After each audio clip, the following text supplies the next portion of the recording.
এই টুকার বাচ্চা, আমার টাকা কো? টাকা দে তাড়াতাড়ি। ভাই আমার কথাটা আগে শুনবেন তো? তোর কোনো কথা শুনবো না, তুই আমার টাকা দে। এই রান কি হয়েছে? দাঁড়া দাঁড়া দাঁড়া, এর মারিস কে? এই যে এ টাকা নেছে। কি এ আমাকে টাকা নেছে? হ্যাঁ। মার!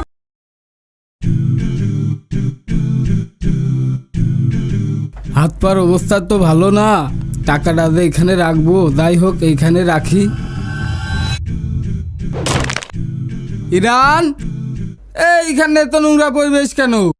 এই সব ঝাড় দিয়ে ফেলা দাও, আমি হাত পা ধুয়ে আসতেছি, বাজারে যাব।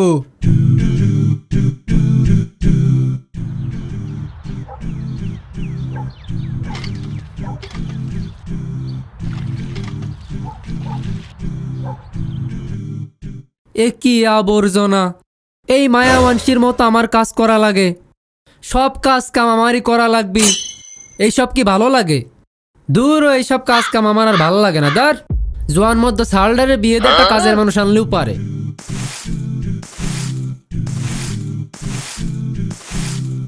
যাক, কাজ তো শেষ হয়ে গেল, বাইরের তো একটু ঘুরে আসি।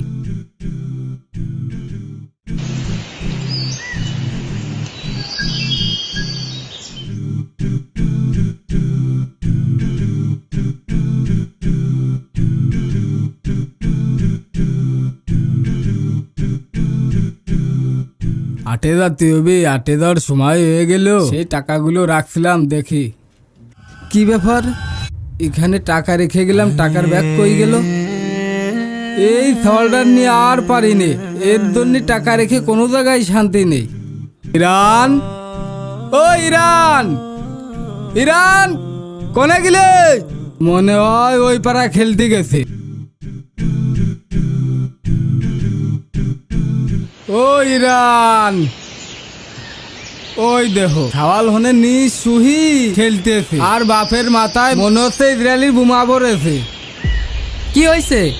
কাজ তো করে এলাম, খেলতে আসেও শান্তি নেই। আমার সে টাকা কোথায়? আমি যে টাকা রেখেছিলাম সে টাকা কি করছো বাজান? টাকা মানে কিসের টাকা?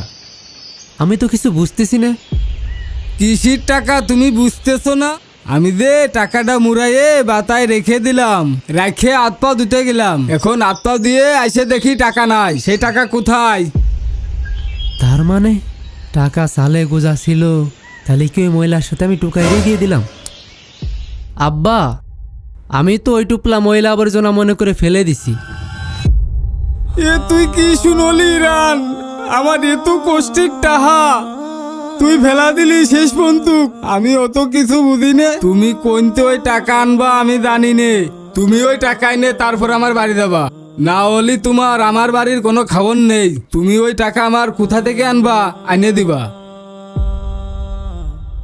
তাহলে যায় দেখি টুকাইরে খুঁজে পাই কিনা। কিরে, ওই ভাই তো মনে হচ্ছে, যাই দেখি।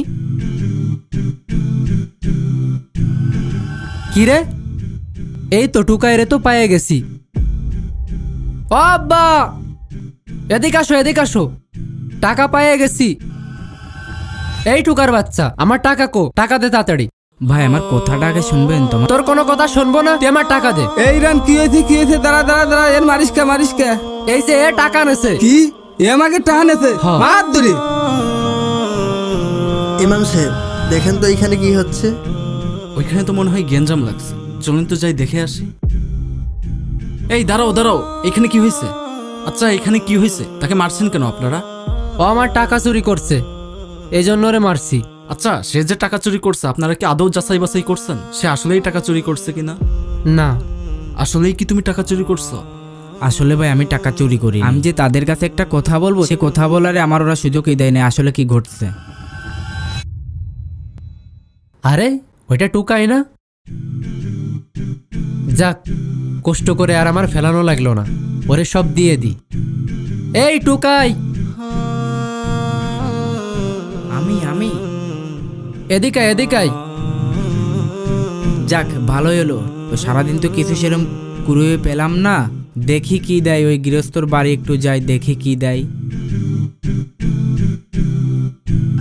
দেখি তুই কি কি পাইছিস। ভাই বেশি কিছু পাই নেই ভাই, সারাদিন ধরে এই কটা জিনিসই টুকাইছে ভাই। এইসব করে কি তোমার পেট চলে? আচ্ছা যাই হোক, তুমি এইগুলো সব নিয়ে যাও।